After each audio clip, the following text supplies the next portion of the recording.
Don't you think people are often highly motivated to avoid stress? Imagine if you are walking down a dark, isolated city street. You are vigilant for unexpected sight and sound and probably pick up the pace to get back to a populated area as soon as possible. Am I right? Another scenario is if a large unfamiliar dog is growling outside your door. You stay inside, isn't it? So if you agree with me that people are motivated to avoid stress to their existence, why it is so hard to get people to act on climate change? In my opinion, people might not be aware of the seriousness of global warming which leads to climate change. I'm Mongzeme. Now let us explore what is global warming and the pollutants causing global warming and its effects towards our life and the entire world. Global warming is a term used to describe a gradual increase in the overall temperature of the Earth's atmosphere. In other words, it is a process of our entire world heating up. How is global warming happen? The main factor which leads to a climate change is caused by a phenomenon called greenhouse effect. Since the Industrial Revolution and human intervention, the amount of greenhouse gases into the atmosphere has drastically increased. The accumulation of greenhouse gases in the atmosphere will slowly become an invisible blanket and eventually trap the infrared radiation coming from the sun and prevent it from escaping to the outer space and radiate it back to the Earth's atmosphere. There are numerous pollutants which can cause global warming, which includes carbon dioxide, methane gases, nitrous oxide, ozone, chlorofluorocarbon, and so on. And now I will tell you the causes of global warming, which are natural activities and anthropogenic activities, including their pollutants.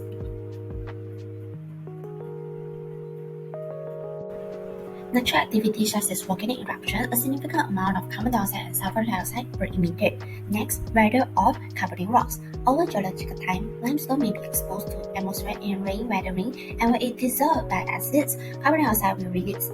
Lastly, respirations by living organisms and decay. Glucose and oxygen are converted to energy and carbon dioxide during cellular respirations. Also, during the decomposition process, bacteria degrade organisms and carbon dioxide is released into the atmosphere or into the water. For anthropogenic activities such as deforestation, most of the rainforests are being cut down by humans, which leads to more carbon dioxide left in the atmosphere due to fewer trees absorb carbon dioxide from the air. Next, industrial activities. Carbon dioxide released when fossil fuels such as wood and petroleum are burned for energy. A quarter of energy is used for heat and electricity, while the other quarter is used for other industrial operations, and the remaining half of the energy is used for a variety of other activities, including agriculture, cement manufacturing, and oil and gas extraction. Methane and chlorofluorocarbon and dust are also released during these processes. Now, let us see how global warming affects towards humans, animals, plants, and also environment, and we should aware about this. Humans will be hard to live and feel uncomfortable due to extreme heat and poor air quality, resulting in threatening the human health and also safety. As for animals, the ecosystem will be unstable and extinction rate of species increases. In short, food chain also will be disrupted. Next, plants cannot survive longer due to the weather, acidic condition of soil, and decreases in photosynthesis rate, which cause less gas exchange to occur. Lastly, a gradual increase in temperature causing polar ice caps melt rapidly. This will cause flood to be happen due to the rise in sea level, like what has happened in Malaysia recently. Global warming will disrupt weather patterns worldwide and also lead to damaging of buildings that caused by acid rain. Now, let's go into the real scenario in Malaysia which can portray the seriousness of global warming to the living organisms and environment.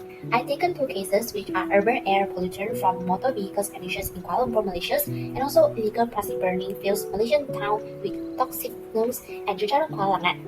Now, let's look into the first case. As we know that KL is the capital city of Malaysia and it is crowded with people in most popular places in the city. So according to JBJ's statistic, total number of vehicles on Malaysian road has swelled to 32,378,174 in 2020 from 9,141,357 in 1998. Quoting Canadian Minister of Natural Resources in 2014, 1 liter of petrol is estimated to produce 2.31 kg of carbon dioxide when burned. This means that average Canadian vehicle which burns 2,000 liters of petrol every year releases about 4,600 kg of carbon dioxide.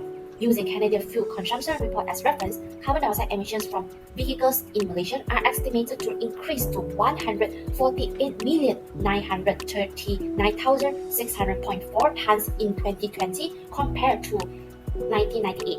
However, an in-depth study should be carried out as these are only estimates.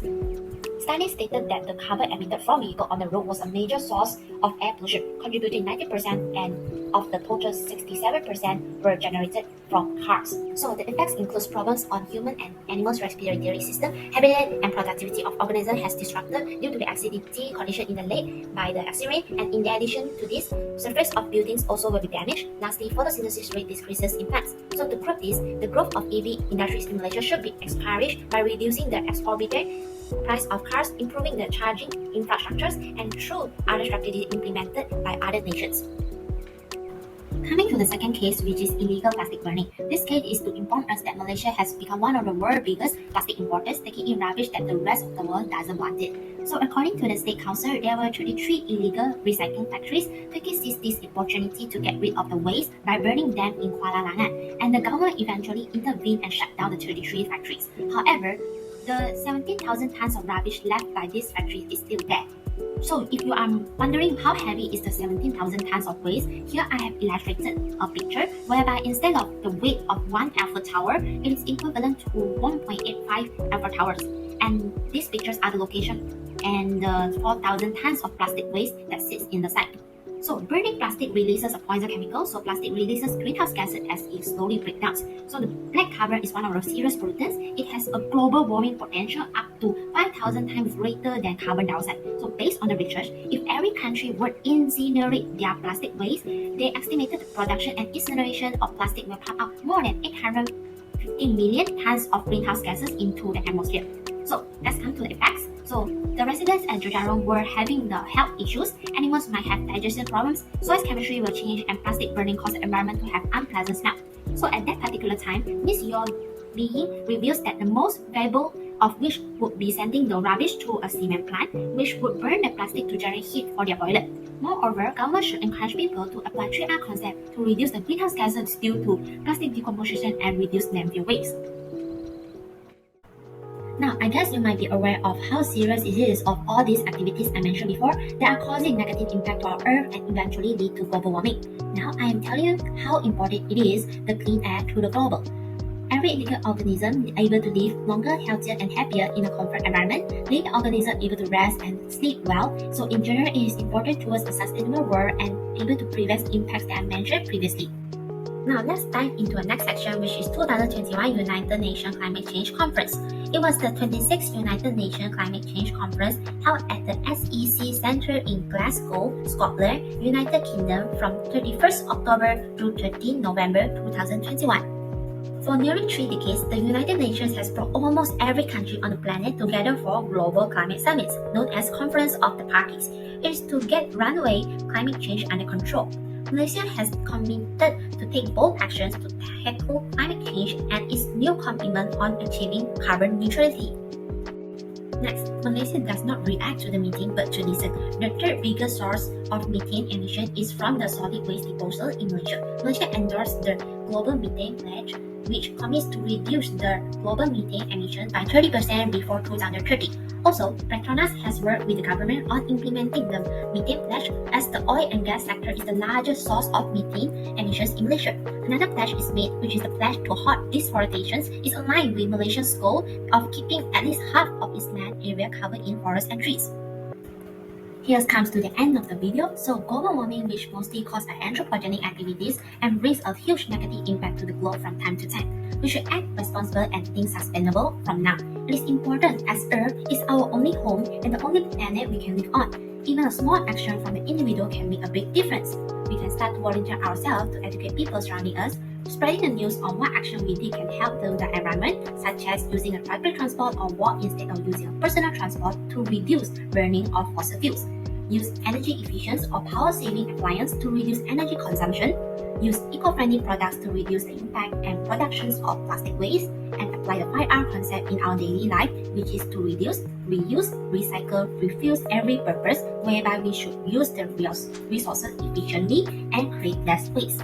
So it is never too late to start from now to preserve our atmosphere.